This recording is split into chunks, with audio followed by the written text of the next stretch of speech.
And I was freaking distraught. Wah, I was freaking distraught. Wah, you're supposed to be, you big fat baby. You were the one calling Brian Patrick Higgins at 2:22 in the morning and then tried to cover it up by blaming it on having sex with Nicole. It was very aggressive. I was not in there as a witness. I was in there as the suspect. Damn right you were. You were the only person communicating with the killer, Brian Patrick Higgins, old Higgy Bear, at 2:22 in the morning. This three-pronged attack was executed with military precision.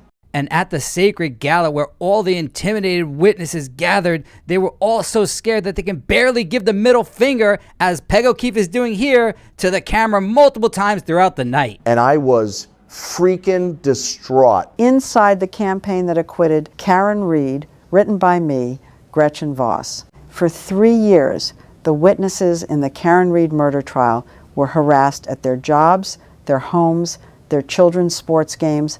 It wasn't random. It wasn't a movement of true believers. It was a coordinated campaign against them. And now they're fighting back. World-renowned author Gretchen Voss is back with an amazing article, and she found out some information about Brian Albert and little Colin Albert that will shock you. Let's listen. Equally troubling, it seems that Reed's legal team brought their case to the U.S. Attorney's Office for the District of Massachusetts. A federal inquiry into the handling of the police investigation into O'Keefe's death followed. This federal investigation, which departed from standard investigative practices in ways that legal experts have questioned, resulted in Reed's defense team gaining access to evidence they might not have otherwise obtained. As if that's a bad thing, and recall that the federal investigation was opened up and many witnesses were questioned in front of a jury by Adam Deitch and other assistant U.S. attorneys, with the eventual goal of potentially gaining indictments against any one of those witnesses, D.A. Morrissey or anyone else that they find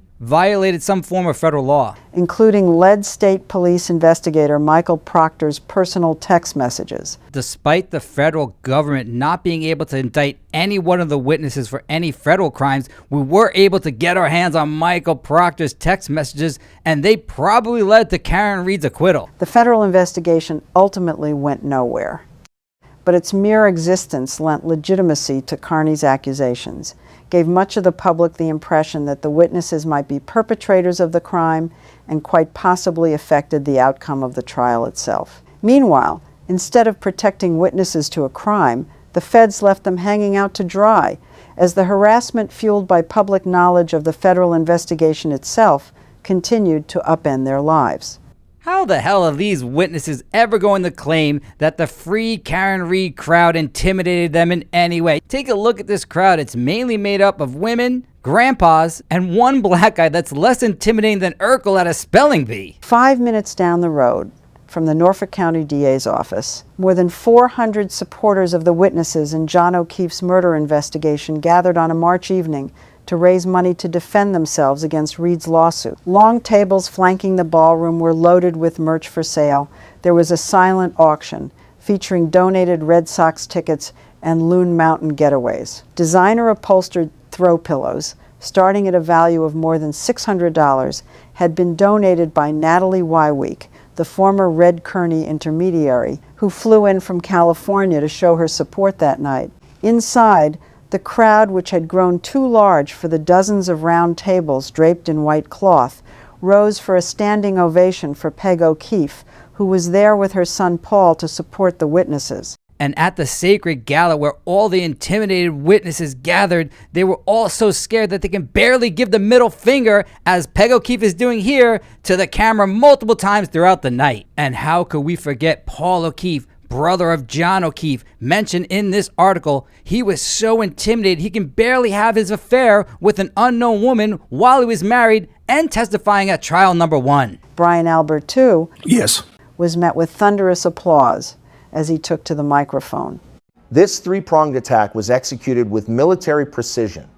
It consisted of a vicious and unscrupulous defense team, an army of social media lunatics, and a highly unusual and unprecedented federal investigation, all coalescing, in my opinion, for the common goal of influencing the outcome of this case. That's big baby Brian Albert crying at this gala, claiming that he was the victim of a three-prong attack. Amazing. In September 2022, According to a statement from Jackson in court, the feds subpoenaed the defense's entire case file.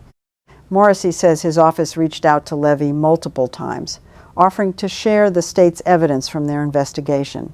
Levy turned them down.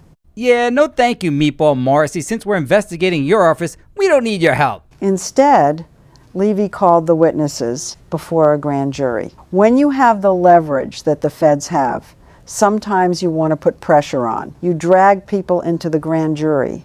That kind of stirs the pot, gets people talking, says the former assistant U.S. attorney, adding that if he had caught wind of an alleged vast conspiracy, he too would have pulled at a few strings to see where they led. Where that led, Brian Albert believes, Yes.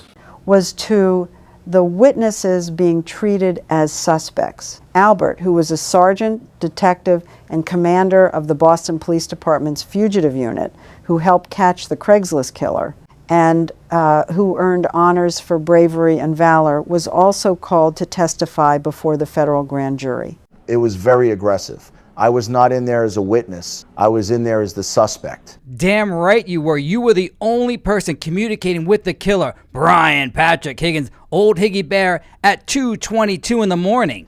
That was the first time that anybody of any importance was insinuating, I do not rile easily. And I was freaking distraught. Wah, I was freaking distraught. Wah, you're supposed to be, you big fat baby. You were the one calling Brian Patrick Higgins at 2:22 in the morning and then tried to cover it up by blaming it on having sex with Nicole. I do not rile easily. And I was freaking distraught. They allowed us to be lambs for the slaughter. It's the worst thing I've ever experienced. And that's saying a lot because I've seen a lot. I've seen the worst humanity has to offer.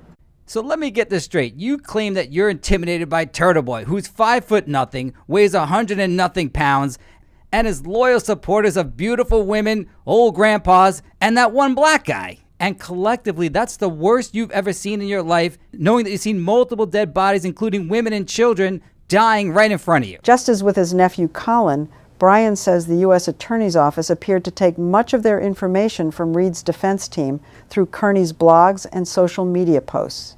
Brian says he was tag-teamed by 3 federal prosecutors, Levy, Deitch, and Chow. Levy, Deitch, and Chow. Sounds like the name of a great law firm. 2 Jews and an Asian. What could be better? His wife, Nicole. Picking up wasn't a huge mess, but I was just picking up the area, cleaning, probably checked the bathroom to make sure that was clean. Just my usual thing that I do, picking up around the house. My mom got home and I knew went right to cleaning because she likes to clean. So she was in the kitchen picking up. Sister of Jennifer McCabe. And McCabe's daughter, Allie, were also reduced to tears by the hostile questioning during their own testimonies. It was very aggressive. I was not in there as a witness. I was in there as the suspect. That was the first time that anybody of any importance was insinuating that I do not rile easily. And I was freaking distraught. The criminal justice system has let us down at every turn. And yesterday was the final letdown. And that's why we're here, because there's nobody left to stand up for us. You should have thought about that when you were helping Brian Patrick Higgins, Old Higgy Bear, move John's body, or concealing the fact that you were speaking to the killer at 2:22 in the morning. Either way, it's your fault and you can't blame anyone else but yourself. I was just woken up out of a cold sleep. By the time I came downstairs, the police were already in my house. There was nobody to save. I would have taken a bullet for John O'Keefe because he was a fellow cop. That's the most ridiculous question that people always ask. It made zero sense. What am I supposed to do? Run out front in my underwear and start running yellow tape around the fire hydrant? That's one possibility. The other possibility would not help your buddy, Brian Patrick Higgins, cover up the murder of John O'Keefe.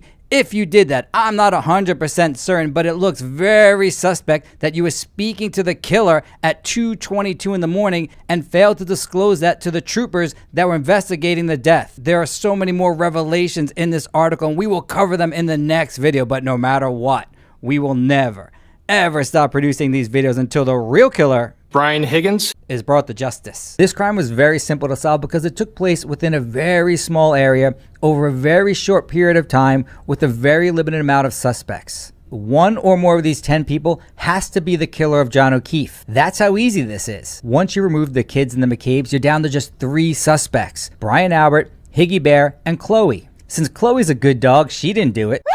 I didn't do it. I'm a good dog. I didn't do it. So that leaves just two suspects, Brian Albert and Higgy Bear. But of the two Brians, only one had the means, motive, and opportunity to kill John O'Keefe. And that's our old cuddly but violent Higgy Bear. Once we had all the facts and didn't jump to conclusions, do you see how easy it was to solve this crime? The defendant kissed me. How did she kiss you? Not like a friend. Lip to lip, is that fair to say? Yes. And what was your reaction to that?